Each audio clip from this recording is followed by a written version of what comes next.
Alright, here we are back again, you fingerstyle acoustic aficionados. And in this segment, in today's video, I want to make a special tribute to my classical guitar background. Now, I want to make it clear, I am not a classical player and I'm not a classical musician. And I haven't touched a nylon string classical guitar in about 25 years. So what is the point of this video, you ask? Who am I to start discussing and talking about the intricacies of classical guitar when I haven't touched one in about, half a lifetime? Am I a fraud? Well, maybe I am. Just kidding. No. In all seriousness, though, I find it beneficial to talk about some of these things because I think that it's really more about what classical guitar can do for you as a player. And for me, it worked wonders.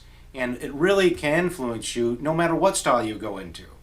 So basically, it doesn't matter where you end up. If you take classical lessons early on in your guitar upbringing or whenever you started, even just a few lessons will strengthen your chops. That I can guarantee. And so basically, when I was a kid, I only used basically 3 fingers to fret chords and play lead lines. And I didn't use my pinky that much, or at least not most of the time. So when I started taking classical lessons, guess what? I was using my pinky all the time, all 4 fingers, and I was stretching them in areas and learning chords I didn't even know existed. That really strengthened my chops right there. And another thing, too, was that I also learned the concept of learning the same chord in different positions. So, there's about 4 or 5 different places you can play the same chord on the guitar,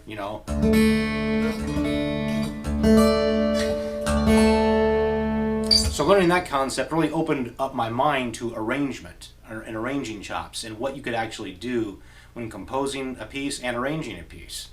And not only that, but most importantly, the classical guitar really strengthens your finger-picking chops.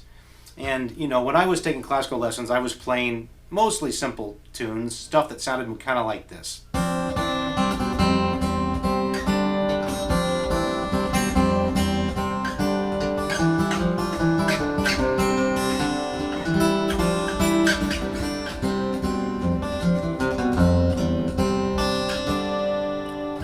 It kind of sounded like that.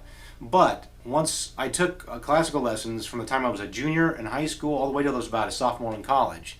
So basically about 4 or 5 years of instruction there, so that when I started shifting over to fingerstyle, my finger picking chops were already in place, to the place where I was transitioned to more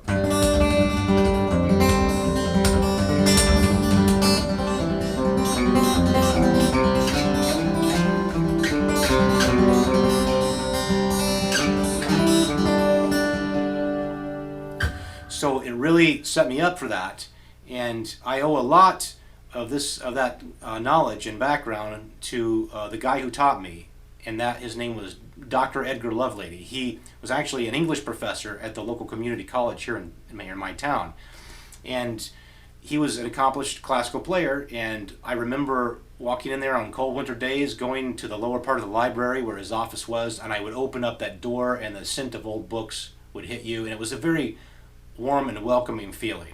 And that was such a good memory. And he was so gentle and so kind, and he wasn't impatient at all when I made a mistake, and he encouraged me to keep pursuing it.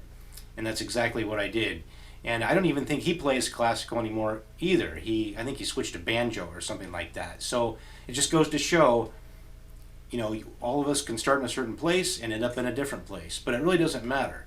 The classical guitar can influence your playing and make you a better player and increase your chops. So that's my main message. It doesn't matter where you started. It really matters. What really matters is where you end up. And over the years, some people have looked at my hand when I play fingerstyle and say, I think I recognize your technique. I think you were once a classical player. So there you go. Sometimes it just gets ingrained in you, no matter how long you stay away from it. So that's basically my main message for this video. So if you like this video, stay tuned for the next one. In the meantime, all of you, stay awesome.